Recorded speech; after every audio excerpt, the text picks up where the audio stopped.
Assalamualaikum warahmatullahi wabarakatuh. Saya Muhammad Nafis Kresna Prasetya dari kelas Sibil 7B akan menjelaskan skripsi tentang pengembangan sistem pendukung keputusan penerimaan kontributor berita TPRI Sumatera Selatan. Baiklah, penjelasan yang pertama yaitu struktur organisasi. Pada struktur organisasi ini dibagi 5 bagian. Yang pertama, manajemen, analisis, dan definisi kebutuhan. Yang kedua, manajemen desain sistem dan perangkat lunak. Yang ketiga, manajemen implementasi sistem. Yang keempat, manajemen integrasi dan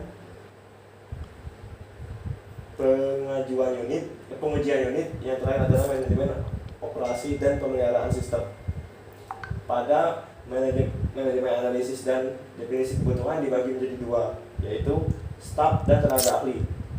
Pada staf dibagi lagi menjadi 1 bagian, yaitu interviewer. Dan pada tenaga ahli dibagi menjadi 2 bagian, yaitu sistem analis dan bisnis analis. Yang kedua, manajemen desain sistem dan perangkat lunak dibagi menjadi 1 bagian, yaitu tenaga ahli. Dan pada tenaga ahli dibagi lagi menjadi 2 bagian, yaitu sistem analis dan programmer. Yang ketiga, manajemen implementasi sistem dibagi menjadi 2 bagian, yaitu staf dan tenaga ahli. Pada staf terdapat staf administrator dan pada tenaga ahli ada programmer. Yang keempat, manajemen integrasi dan pengujian unit dibagi menjadi tenaga ahli. Dan pada tenaga ahli ini terdapat unit testing. Yang terakhir yaitu manajemen operasi dan pemeliharaan sistem dibagi menjadi 2 bagian, yaitu staf dan tenaga ahli. Pada staf terdapat staf administrator dan staf supporting. Dan pada tenaga ahli terdapat bisnis analis, sistem analis, dan programmer dan unit testing.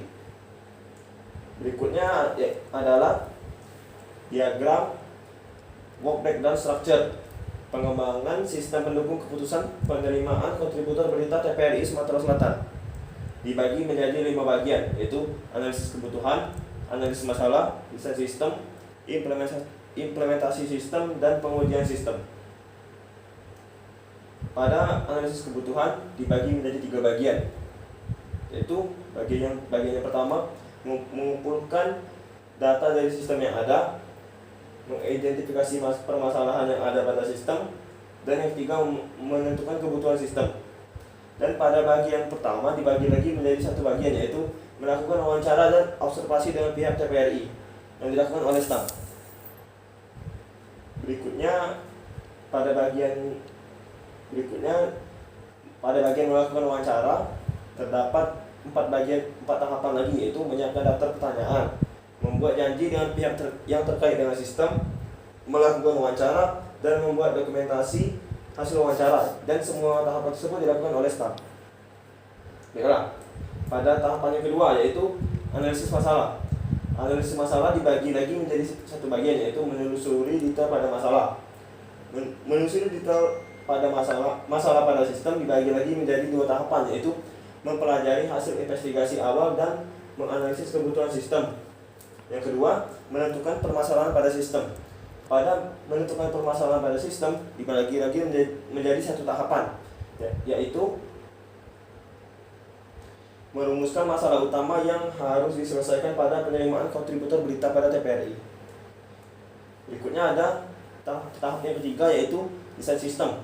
Desain sistem ini dibagi menjadi 2 tahapan, yaitu menentukan rancangan dari sistem dan menentukan hardware dan software yang dibutuhkan oleh sistem, yang dilakukan semuanya oleh sistem analis.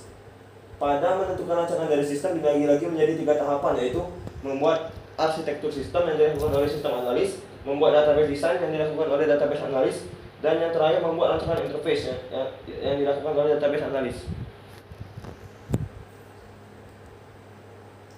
Tahapan yang keempat yaitu implementasi sistem dibagi menjadi 3 tahapan, yaitu membuat program yang sesuai dengan rancangan sistem yang dilakukan oleh programmer, membuat database yang sesuai dengan desain yang dilakukan oleh database programmer, melakukan uji coba semua program yang dilakukan oleh sistem analis, dan yang terakhir membuat dokumentasi yang dilakukan oleh staf. Dan yang terakhir, pengujian sistem dibagi lagi menjadi 2 tahapan, yaitu pengujian black box dan white box yang dilakukan oleh sistem analis, dan yang terakhir pengujian alpha dan beta yang dilakukan oleh sistem analis. Baiklah, ini adalah estimasi anggaran dari proyek tersebut yang berjumlah 4.130.000.